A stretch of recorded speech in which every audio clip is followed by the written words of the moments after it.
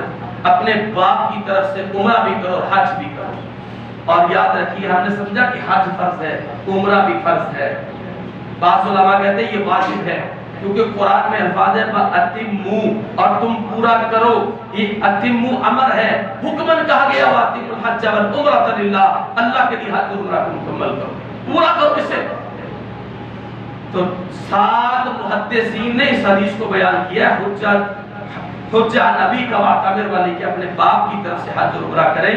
امام نسائی، امام ابو داؤد، ابن ماجہ، ترمذی، ابن حبان، ابن خزیمہ اور مستدرک حاکم 7 محدثین نے اس حدیث کو بیان کیا ہے۔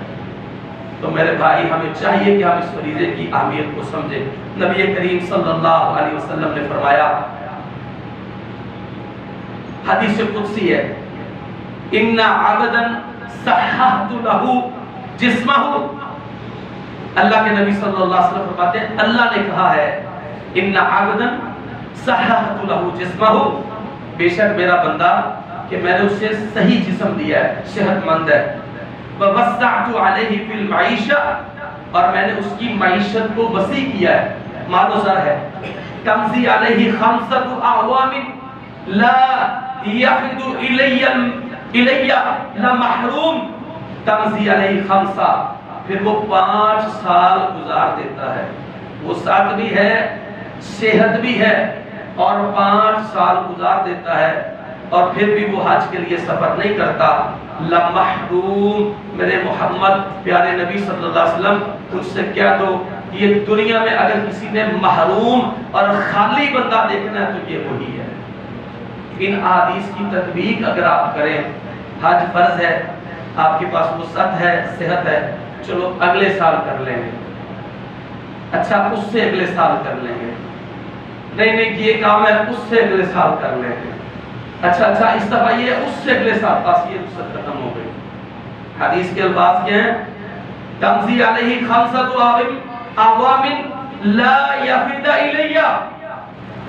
4 سال گزر گئے، عذر، بہانے، مجبوریاں، معاملات، فرمایا 5ویں سال کوئی رخصت نہیں ہے، اگر پھر بھی یہ بندہ حج نہیں کرتا تو پھر وہی حدیث صادر آئے گی کہ وسعت کے باوجود حج نہ کرنے والا یہودیوں کے مر جائے، عیسائیوں کے مر جائے، مجھ محمد کو فرما دے۔ تو میرے محترم بھائیوں، نبی صلی اللہ علیہ وسلم نے فرمایا اگر اللہ تمہیں وسعت دے تو حج میں یہ نہ کہا کرو کہ اگلے سال کروں گا، ہو سکتا ہے کہ آئندہ سال تمہیں کوئی بیماری لاحق ہو جائے، کوئی عارضہ مل جائے، آ جائے، کوئی پریشانی بن جائے، تو جب تمہارے پاس وسعت ہو تو فوراً اس فریضے کو ادا کر دیں۔ اللہ سے دعا کرتے ہیں الہ العالمین مجھے اور آپ کو، ہم سب کو یہ فریضہ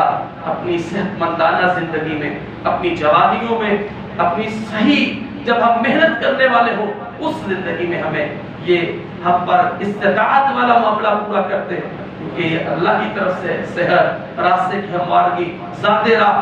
تو یہ اللہ ہم پر استطاعت کا معاملہ پورا کرتے اور پھر ہمیں حج بیت اللہ کی سعادت نصیب فرمائے۔ یقیناً یہ سفر ارادوں سے ہوتا ہے، نیتوں سے ہوتا ہے، اللہ کے فضل اس کی رحمت سے ہوتا ہے، یہ اسباب سے نہیں ہوتا۔ اسباب اگرچہ اس کا ایک حصہ ضرور ہے، لیکن اسباب کی بدولت آپ دیکھیں تو سینکڑوں اسباب والے زندگی میں کبھی جاتے نہیں ہیں، اور بغیر اسباب والے زندگی میں چکر لگا کے کبھی تھکتے نہیں ہیں۔ اللہ سے دعا ہے اللہ ہم پر یہ معاملہ اپنی رحمت اور فضل والا فرمائے۔ اقول قولی ھذا استغفر اللہ لی ولکم ولسائر المسلمین۔